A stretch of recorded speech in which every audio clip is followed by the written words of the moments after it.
Welcome to our advising short session for February. I'm going to be talking about advising scheduling with Sprintful today.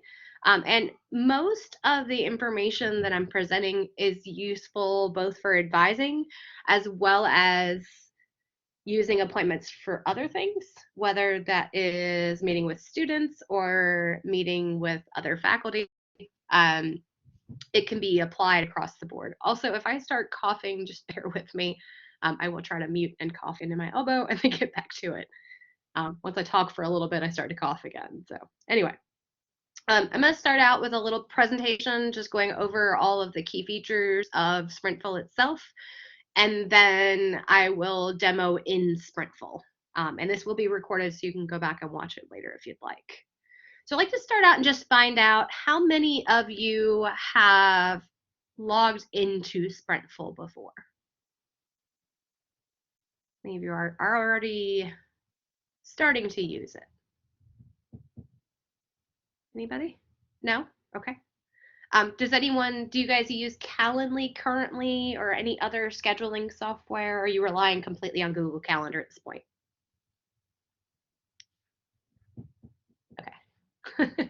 Well, the nice thing is that this integrates fully with your Google Calendar. And in fact, you can actually integrate with multiple Google Calendars, which is really awesome. So that you don't have, particularly in my area, students like to schedule random appointments at random times, and sometimes that conflicts with a doctor's appointment or something else. And so I can keep those things on my personal calendar and it can still block them from making an appointment at that time. So I think this will be useful if you are a big proponent of Google Calendar. So I'll start out with getting started. So the website to log in to manage your Sprintful account and set up your pages and everything else is www.sprintful.com. I'm gonna put that in the chat also so you can click on it, but you can't click on this. For your actual sites where the students will go and create appointments with you, their web address is different. Okay. And that's something to really point out because we have a tendency to, by default, type www, and the scheduling sites are hosted on a different server. So sorry, I won't get too techy on you, but it's going to be on.sprintful.com for your sites, for your pages, and I'll explain what those are in a minute here. But basically, when you go to sprintful.com, you should be able to go to the sign in and then sign in with Google, and it should route you out to Portal and you should be able to log in. If anybody has an issue with that, let me know. I don't actually know who our contact person at this point is because it was Rebecca. So I'm not sure who it's fallen under now because when we started this, it was purchased with a grant under her. So when you go in, when you set up your scheduling sites, you will be setting up what we call a page, and that's just their terminology for how they describe your individual scheduling sites. You can have multiple scheduling sites in your account under our plan. I have two personally. I have one for online appointments and one for in-person appointments. I find that helps me so that I know if the student is requesting an online or an in-person appointment, and B, so it automatically sets up a few things along the way for both.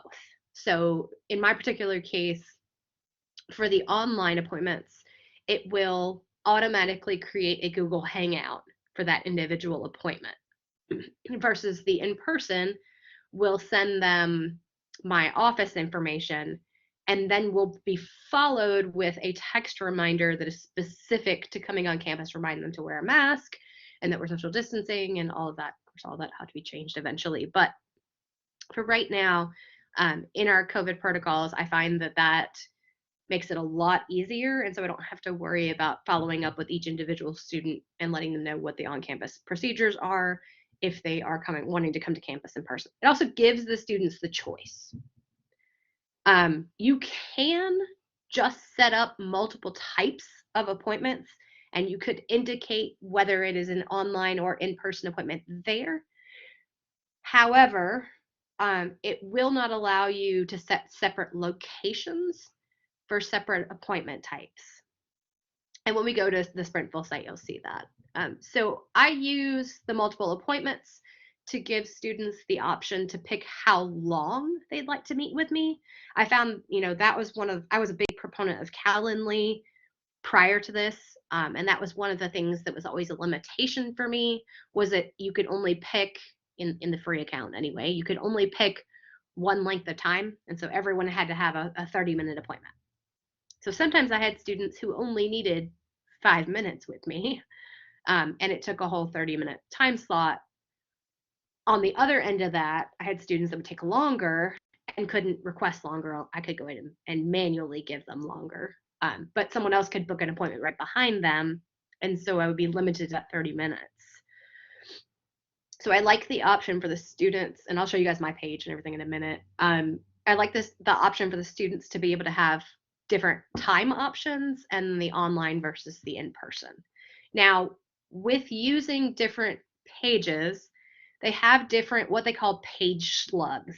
That's just their terminology. I'll talk about that a little bit more in a minute here, but it's a different URL. So the address that you type in to go to that scheduling site is different for different pages. So if you were sending one out to a student, as we often do, to ask them to schedule an appointment, they would have access to both. I've posted both of the links in my email signature. If you've had an email from me recently, if you look at my email signature, you'll see that, as well as my syllabi and my contact information on Blackboard. So I have both links in all places, and I named them by in-person and online so that it's very easy to tell which page you're on. I also have some other reminders throughout, and also a link to the other one on each one. So if they accidentally go to the wrong one, they'll actually see at the top what the other link is. So when you're setting up your page, okay, there are a couple of pieces of information you're going to put in. The first one is your page name. That one is meaningful, needs to be meaningful, but only to you. Okay? That page name is not used for the page slug, which is what I was just talking about. It is just to differentiate your pages inside of Sprintful. That's about the only thing it does. So you want it to, I have mine named online and in person because that's what my different pages are for. Also, the page slug. So this is really important. When you set up your page, whether you're setting up one or multiple, when you set the page slug, which is your URL, right, the web address they're going to type in, all of them are going to be on.sprintful.com/whatever your page slug is. Okay. If you let it auto generate, it will generate something with your name and numbers. It's not particularly memorable. So mine, for instance, are C. Bowen, my first initial, my last name, hyphen online, and then the other one is in person instead of online. So it differentiates by both me as an individual and online or in person, so the student can see very easily which one they are clicking on and going to. Like I said, appointment types, I specify by length of appointment. You can actually set multiple appointment types of the same length. You could differentiate between an appointment for class help versus advising, but I find that that's not as useful for me. I don't find that students need that differentiation as often. I usually know if they're coming for class help, they scheduled an appointment. I've probably asked them to do so. They don't tend to randomly schedule appointments with me for class help. So typically there's an email chain prior to that. But if you find, maybe you as an individual find that students tend to book appointments with you or get meetings randomly for class help, then that might be something that you differentiate. I know some of our admissions faculty or enrollment specialists have set up Sprintful pages and differentiated between new student advising and current student advising and medical programs, for instance. And so, deciding what your appointment names and lengths are sort of depends on your job and what you're using this for. really nice, you guys also use Google Calendar, which is great, is that this entire system of Sprintful syncs both from and to your Google Calendar. So you can pick to sync the calendar with multiple calendars, as long as they're all Google, that would allow you to basically block out when you have other things happening. So you have meetings, you have appointments, whatever that might be, you can link it to multiple calendars, which is really nice because if you have a personal calendar and you have events on that calendar, it allows you to keep students from booking appointments at that time also. And then the primary calendar is the calendar that the events are actually added to. So that would generally be your CCCC calendar. I don't know why. I don't know of any particular situation where that would be something different, unless you were managing a club or something else where there was a separate calendar for that particular organization. I could see that use as well. When you go in, it's going to give you some options for time slots. I typically use the auto-populate. It's what makes sense in almost all cases. You do want to make sure your time zone is correct. This is one of the things I struggled also with Calendly, was the time zone. Also with Calendly, I had an issue where if the student's time zone was off on their computer, it threw everything off. And so there was a hidden setting where you could fix that. But if you didn't do that, you could run into that issue. I have not found that with Sprintful. I found that I haven't had any issues. It uses my time zone to book all appointments. You will set your availability in here. It also has a built-in feature to allow you to add a daily break. So if you know you don't want any appointments between 12 and 12:30 every day, you can set that right in the system. And I will show you guys this on the Sprintful site in a minute here. And then you can also block dates. This is particularly useful if you have multiple pages. For instance, I tend to not book in-person appointments on Fridays. I'm typically virtual on Fridays. So I would keep my availability to Monday through Thursday on my in-person calendar. But if I have a day, like recently when I've been out for COVID, where I couldn't meet with students in person, I would simply go in and block those dates here in Sprintful, but only on the in-person page. So that way they could still book appointments freely online, as far as online appointments or virtual appointments, but they wouldn't try to book an in-person one because it wouldn't allow them. I also just sent them the online link as well, so you can also do that way. I'm going to show you guys this in a little more detail when we get into Sprintful. It was not the easiest thing to take good screenshots of, and it would be way too many bullets. But basically, there is a booking form. When a student goes in to book an appointment with you from your page, they will be asked whatever questions you have. And this, I guess, doesn't really have to be students. It could also be other employees. But it gives you these. This is completely customizable. So on my forms, I have the same thing on both. I ask them what their name is, what their email and cell phone number, and that'll make sense in a second. I ask them what their goals are for the appointment, which kind of tells me, are you doing this for class, or are you meeting with me for an ACA assignment, or advising and career planning? This gives me an idea of what that is. And then I ask them, in my particular case, I ask them what the program of study is. That matters a lot to me because I meet with a lot of students within different programs, and that helps me prepare. It also sometimes shoots a red flag in my area, because if they tell me their intended program of study is engineering, and they indicate they do want to transfer, which is my next question, and they're not they're in an AAS program, that gives me that trigger to make sure that I have that conversation about what are your options staying in the AAS program versus completing our transfer program. I also, although I have found very, very, very few students use this, have this option of attached files. I foresaw this when I created this as students attaching a file that they might have for an assignment which they needed help with. They don't use it. If you do put that one on there, though, make sure that you set it as not required because initially mine was required and the students were very confused it would make them upload a file. And you have to uncheck a box. By default, everything is required, so you have to go in and just uncheck that. So just as a side note with any of these things. I do require both email and cell phone because on the next page, I set them, or two more pages, I set reminders. So they get a reminder text and a reminder email. Okay? That has my in-person ones are pretty complicated. I'm happy to copy and paste for anybody that wants something similar to mine. When I show it to you guys, I can send that email out separately. And if you're watching this as a recording, you could just email me and say, hey, I'd like a copy of that.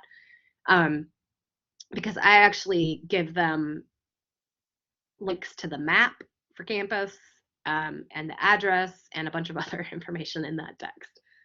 So next up, we have our location. So you can set the video conference. And I think there are other options as well, but I use Google Meet with mine. You could also manually set that to your Collaborate link if that's something you want to use for that.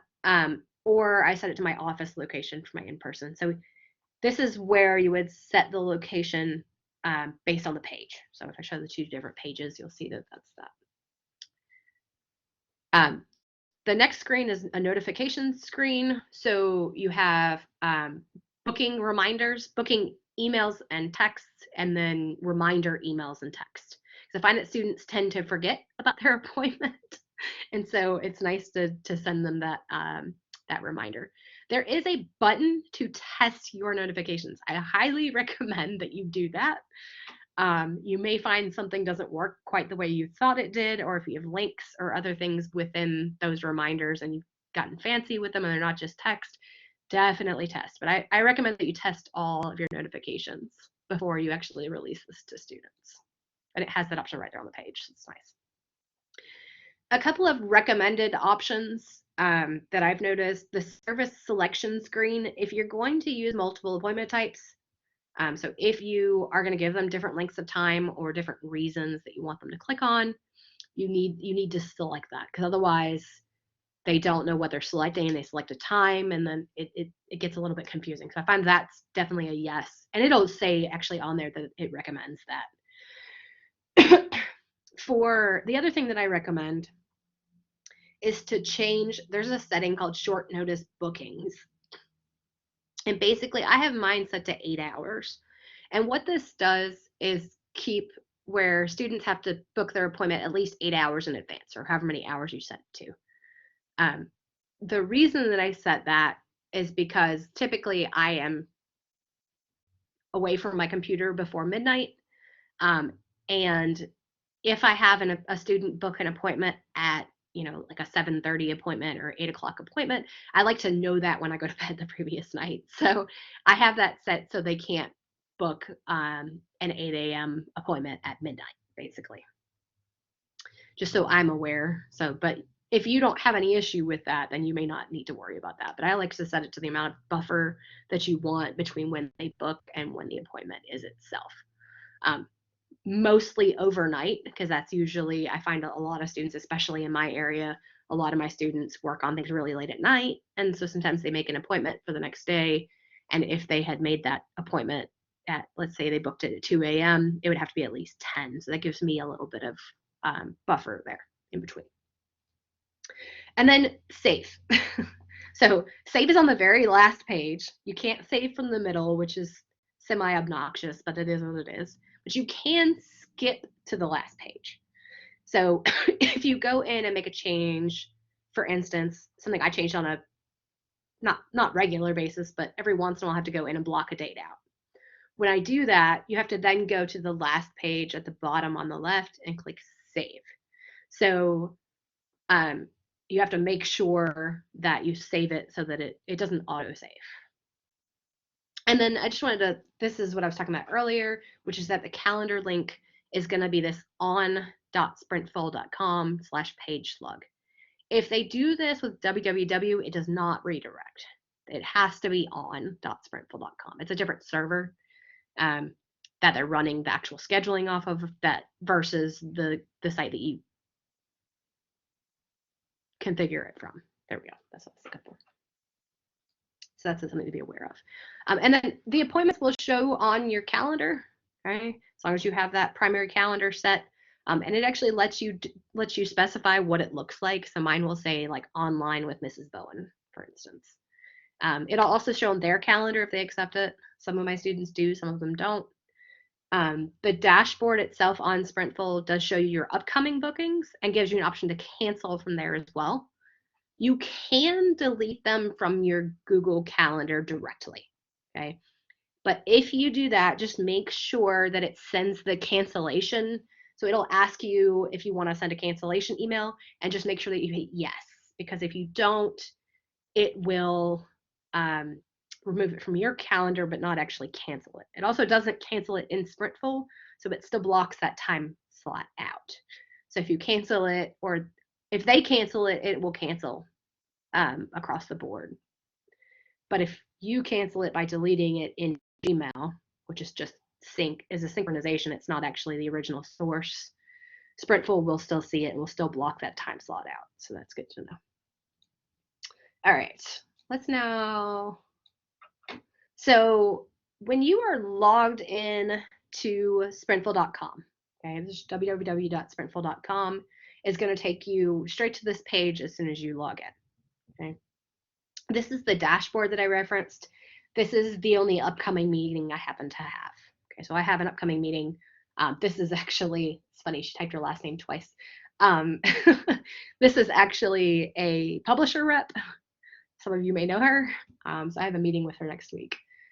But it was as easy as just sending her the link, and then she's able to create an appointment with me and choose how long she wants to meet and all of that as well. So it's useful for things other than student meetings as well. I don't use it that often, so my pages are designed for student use because that's the primary use. I'm gonna go to pages. This is where you're gonna actually have your pages, okay? And I think, let me see, yeah. So 2 is the limit. I wanted to check that because I had another one on there, kind of a long story, but there was another one on there that somebody had shared accidentally.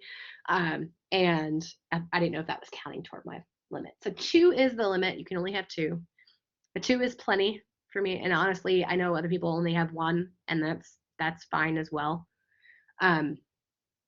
Once you set up your page, really easy way to see what it looks like as a student is to click on this little preview button. It will open in a new tab, and it will show you your page just like a student is seeing it. So I just wanted you guys to see the student side real quick, or whoever's booking the appointment.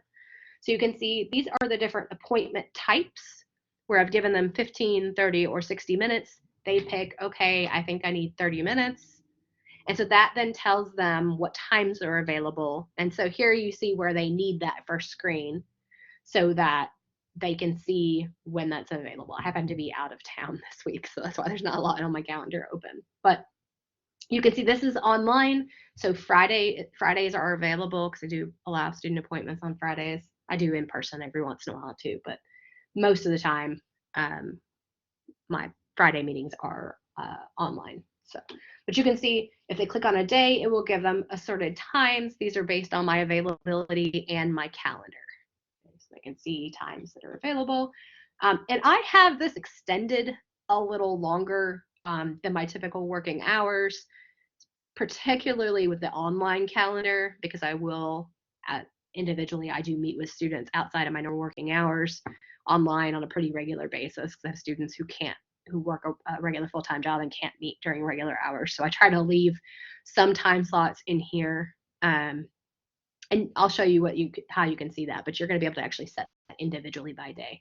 So let's say the student wanted to book this 5 p.m. appointment. That's where we get our booking form. So it's going to tell me I'm booking an online meeting with Constance Bowen. It's the time, the day, the time zone. And then these asterisks mean that these are required items. Here, so you can see this one is not. I may actually take that off in the future if I'm honest, because I don't find that students need that and use it very often. Okay, so let's look at the back end. Let's look at the online one first real quick. So when you create a new page, it's going to come here. Okay, whether you're editing an existing page or creating a new page, this is the first page you will see. You can see this is my description for myself. I actually don't know why I have the symbol and don't actually need that because it's only to myself.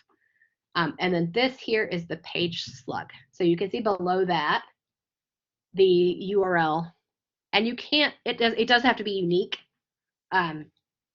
So if you are just creating one page, you may need to put something after your name, depending on how you format your name in there. Depending on how common it is, you might get lucky and get your name without anything after it. But that's why you see ones with numbers. A few people have ones that have numbers after them. It's because their original one must not have been available. So you can next through, or you can click on any of them. So if I was changing, for instance, my block dates, I would just skip to time slots and change my block dates. But we're going to go back for a second here. So appointment types, you can see I have them listed as 15, 30, and 60. When you put these in, the only thing that's required is the amount of time. Okay. And you can come in here and specify that. So I could change this to 20 if I wanted to. You can type in any amount you want. It is in minutes. If you want a name, which is what, let me go back here. Actually, I need to go back to the main page. So if you want to see words here and not just the words 15 minutes, that's the service name here. Okay. Calendar invite is what it shows to both the student and myself on Google Calendar. So I do this preferably for myself because this tells me if it's online or in person. So I know as soon as it's been booked, I get an email and it says such and such has booked and this is the appointment. And I also see it pop up on my calendar, which tells me if it's online or in person, and I'm running out of time. Anyway, appointment types here. This is that service selection screen. You can see calendar options here. This is where you sync with your external calendars. And you can see that I have multiple calendars selected. Actually don't need that one anymore, but that's okay. That's fine. And then my primary calendar is where it's putting it. Right, this is stuff I went over. Time slots here. This is where you're going to set your daily availability. So if you are an instructor, a part-time instructor and full-time staff, and maybe you only want student appointments on Mondays, you could do that, right? You could just set it to Monday only. You could just uncheck the other days. There's my blocked dates, so I can go in and manually just block any particular day. And then our short notice bookings that I was talking about here. You can actually, there's some other things in here. I don't find myself using them, but you can. You can change whether it's Sunday or Monday, the beginning of the week, as far as the format and how it looks. These are just personal preferences more than anything. I want to go over, let me go out of here. So on the last page, this branding page, this is the header that's at the top, right? Page title, you can see, you can actually change all of these different individual things, and what basically everywhere that you see text of any kind, you can change that text. So you can see this, if you would like to book an in-person meeting instead, go here. This is what I have actually on the, which page is that on?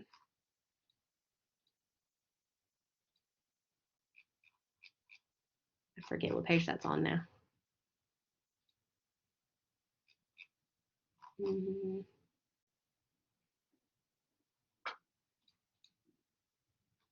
Oh, here we go. Like it's somewhere. So this is where I have that information that lives right here. Okay, so you can change every bit of text. You can change the title, the heading, and also the text here. You can change every bit of that and customize it. On the branding page is where you're going to go to save it. So you just go down and click save. And then this gives you a link as well. So if you wanted to go look at it, this is the one we already looked at. but you can see that there. I want to show you guys real quick. I want to show you, I know I'm running out of time. But I want to show you guys the notifications for the in-person, because that's the one that I have complicated notifications for. So the notifications, this is the page that configures basically what notifications you want to send and what you want them to say. So you can customize each one of these. So you can see on booking. So when they book, they'll get an email that just says new booking. I don't change these generally. This reminder here is what I find to be very useful. So reminder SMS, meaning that sends a text message. And so my text message is over here on the right. So it will tell them, don't forget about our meeting, because I have a lot of students who forget about their meetings, where it will take place, specifically to down to the office, the address for the Lee Ming campus, which building it is, and then it links out to a campus map in case they've never been here before. Then tells them masks and social distancing are required, so they're not caught off guard when they get here to campus. You can also set how far before. So right now, this is set 15 minutes before the appointment time. You could set that to send it earlier. You could set multiple. You could create another one. In order to add another one, all you do is add new. So we could say reminder. That's gonna, you should send anytime for a reminder. And I want to send an appointment, a reminder an hour before, and I want to send it through email, SMS, or Slack. We don't use Slack, so email and SMS would be your options. If you're going to send reminder text messages, you need to require the cell phone number on the booking form, okay? Because otherwise it's not going to do any good if they don't have a number there. So you could send an email, and you choose owner or visitor. Visitor will be the person booking. Okay, anytime you see owner and visitor, and then you just type your appointment here, and you can change the subject as well. The booking form here shows name, email, cell phone number, and you can see these are not editable, but this down here is what requires them to put in both. Okay, so if you change your mind and say, oh, well, I think I just want them to require the cell phone number, I don't need to require the email, or vice versa, you can do that down here. But I require both because I send both emails and texts as far as reminders and with the links. So I find that that's useful. Versus if I don't require them, then I don't have a cell phone number to send that SMS notification to. See location also, here's my custom location. This is where you would put in, so I've got my office because this is my in-person page, but this is where you would put in your link to collaborate.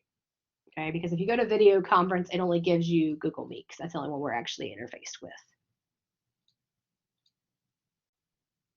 So if you were going to use a Zoom link or you were going to use Collaborate, you would put that here in the custom location, and you would just paste the address here. Okay, I know that was a lot. Hopefully that gives you guys enough information to sort of set up, do your initial setup. And hopefully you guys don't have too many issues getting those initial pages set up. But if you find that you get in here and you need additional help, feel free to reach out to me. I think I'm sort of becoming the unofficial person to go to for Sprintful. But yeah, so just if you have any questions, or if you are working through it and you're finding that you're struggling, feel free to reach out to me. Also, this is recorded, so you'll be able to go back and watch this if you need to as well. I know I am out of time, but thank you all for coming. I'm gonna go ahead and stop recording because we are out of time. I will hang out for a couple of minutes. If you have a specific question, feel free to ask, or if you have something you need me to show, I can do that.